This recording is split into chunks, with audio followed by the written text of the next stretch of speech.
tell you about this before we head to the news headlines. A big refurb is about to take place at the Acorns Children's Hospice site in Warsaw. They've managed to raise more than £100,000 in just a few weeks to start modernising the centre. But it means the hospice will have to close for 6 months. The charity says several rooms at the St Giles Hospice in Lichfield have been kitted out for children, so emergency and end-of-life care can be provided there instead. I want to speak now to Toby Porter, who is Acorns Chief Exec. Friend of the show, Toby, good to have you back. How are you?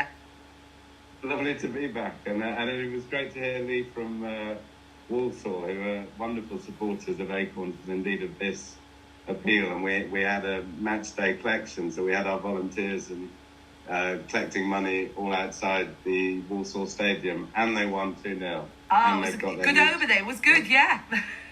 It was a nice home, and yes, we're very excited about this refurbishment. It's a very happy moment for the charity.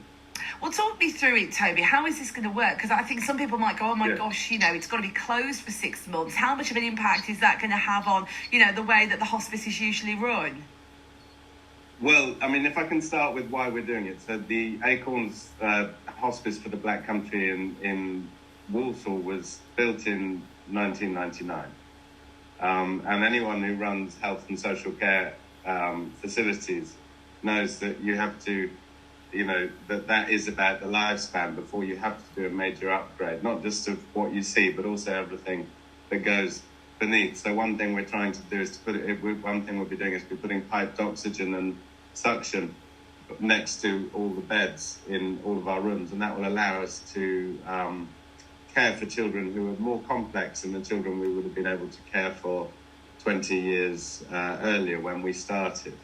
And the really exciting thing is that technology allows you now to, with lights, with projection, to just make a wonderful child-friendly environment in all of the bedrooms. And we're going to create a massive new arts and crafts room for children and families to make special drawings and plaster casts and memories. And that's going to be named Isabella's Place in memory of a little girl whose parents did so much to save our hospice in Warsaw.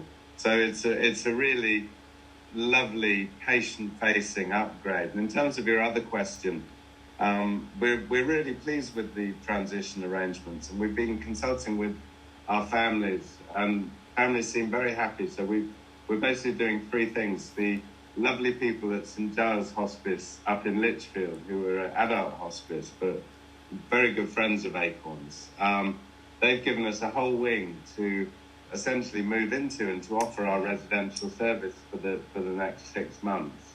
And we've decorated the rooms now so that they're suitable for children. Our staff have had several visits, and the first children will be coming there over the next few days. And then our other nurses will be spending much more time with children and families in their own homes, where before they might have come to the hospice. The next few months we'll be doing more visits in families' home, and we'll also be running therapies and support groups and bereavement counselling from a lovely place called Murray Hall in Tipton, where we also have. So I know that your listeners, one of the things people always say is, I wish, we love our local, did more work together, and I wish they shared resources. And I think this is a really lovely example of, anyone who supports St Giles or Acorns or Murray Hall knows that these are charities that are really committed to collaborating and sharing resources in a very sensible and lovely way for the benefit of local families. Absolutely, and it's wonderful that this is able to continue, the great work that you guys do during the time that obviously the Black Country site will be refurbished. And tell me, Toby, about the fundraising, because I know that you raised, more than £100,000 in just a few weeks. Tell me about that process. Well, it's been amazing. I mean, we have a very special relationship with the Black Country local community now, and it was really their generosity that saved the hospice when it was threatened with closure for financial reasons in 2019. So we had they helped us in 2019. Then we had the pandemic, the worst of the pandemic, in 2020 and 2021, and we were very proud our doors stayed open in Walsall every day.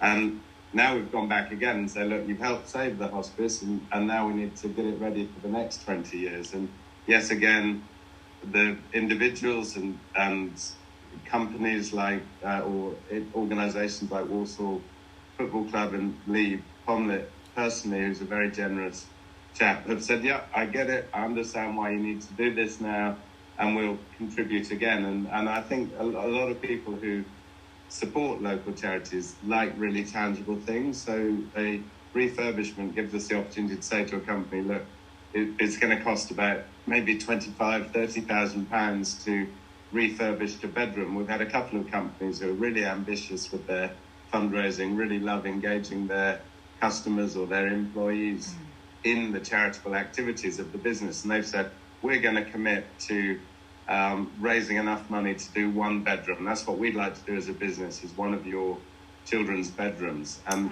it's those sorts of pledges that have given us confidence to get going now with the work, which should begin next week.